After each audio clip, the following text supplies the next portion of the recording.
Now, I've wanted to do a video like this for at least 2 weeks. I haven't had the time, but it's Sunday. I'm going to launch into it. I've already been practicing a little bit, as you can see, on exactly what I'm going to be telling you. Let me just clean that off, because I want to make sure I get this right. Now, I'm going to begin with this evil, nasty... You see how he's got an evil face there? He's an angry, racist capitalist. He owns the majority of the money and wealth in the world. He wants to oppress all the lesser cultures and spread his international financial control over the entire world. You know. Now, if you think about it for 1 second, this guy's the king of the hill, yeah? He has control over all the multinational corporations, all the power in terms of financial control and so forth. If you were the king of the hill and you ruled, had a despotic sort of anonymous control over everything, what would be the first thing, the most important thing to maintaining your control over the world? Get control of the youth, okay? When you're king of the hill and you've got all these new generations getting born, you don't want them growing up into being fierce warriors that are going to drag you down from your throne.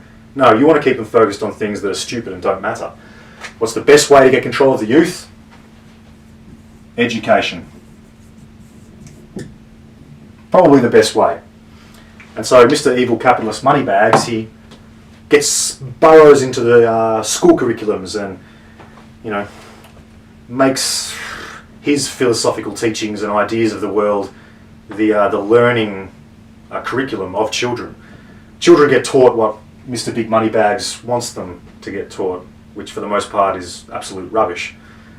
They pretty much get driven away from their nationality, from their own culture, from their own intrinsic sense of identity and pride. They're not allowed to have that from the beginning. That's a dangerous thing to international finance and capitalism. But there's another good way to get kids. It's music and media.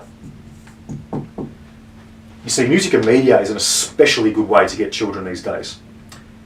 Kids listen to a lot of music, and they watch a lot of movies and, what are they called, like drama shows, DVD box sets and so forth. You see, music these days is made to seem as though it has different sorts of genres, and you can choose what you're going to listen to, and although it sounds different, it's generally all about the same thing.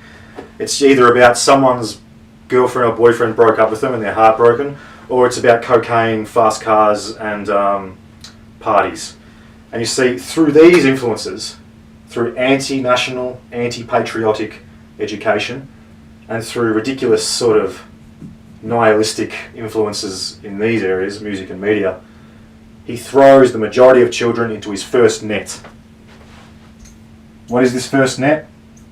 It is drugs, alcohol, and parties. Probably 90%, I would say, of children fall for this kind of thing. 90% of children these days coming out of high schools or any sort of educational institution, if it's a public one, what's most important to them are friendly associations. Alcohol, maybe Instagram and Facebook relations, getting good-looking pictures after themselves, having a good time, smiling, my life's so great. Yeah, take drugs, kids, go to parties, travel the world, go to different parties around in different clubs or beaches in Europe. Enjoy life, you know. Don't worry about the future, and don't worry about your history. Your history is evil and genocidal. Just live it up now. And see, the majority of the kids fall for that, because it's very appealing. There's no resistance against this kind of thing. There's no national resistance. He just says how it is, and the kids fall straight in there. But he never gets everybody. He gets 90% of children in here, but what about the other 10%? There's a 10% who find out a little bit about him, who realise something isn't quite right. But he anticipates this, and so he creates all this evil fascist type thing, this kill the fascists. He creates a leadership or a political resistance against himself that actually does not cause him any harm, it only harms the people who participate in it. It's very clever. And you see, this net here is the anarcho-communist type thing. This is the fake political resistance.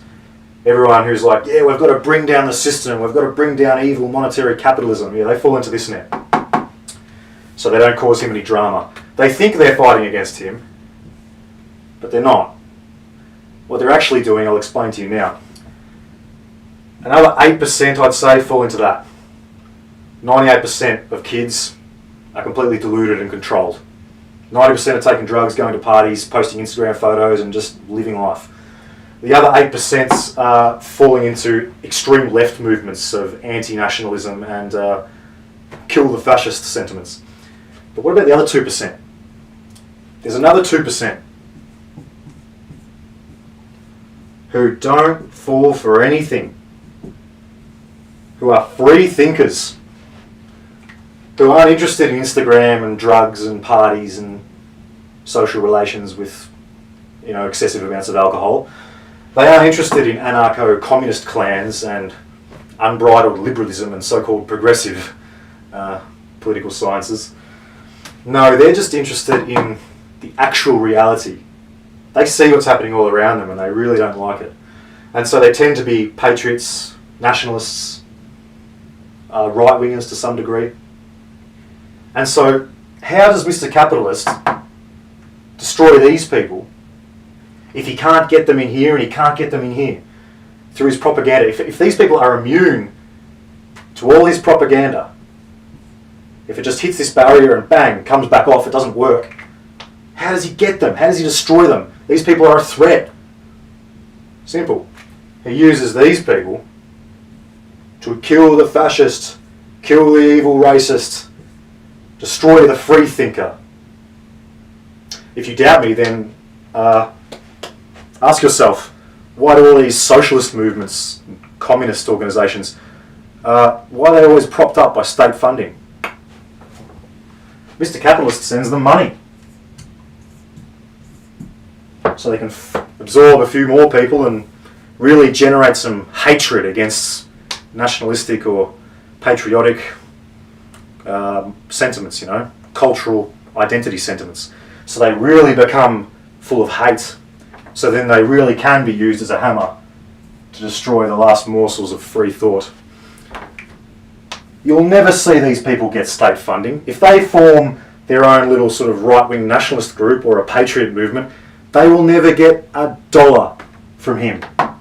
From no council, no form of government, nobody would be willing to give them any money, because they'll have their reputations destroyed. They'll be absolutely ridiculed and slandered by the old faithful capitalist gang that believes they're actually fighting against capitalism. No, they're reactionary thugs. They're used to destroy the actual free thinkers. And Mr. Capitalist actually gives them money to do it. And they still don't realise what they're actually a part of.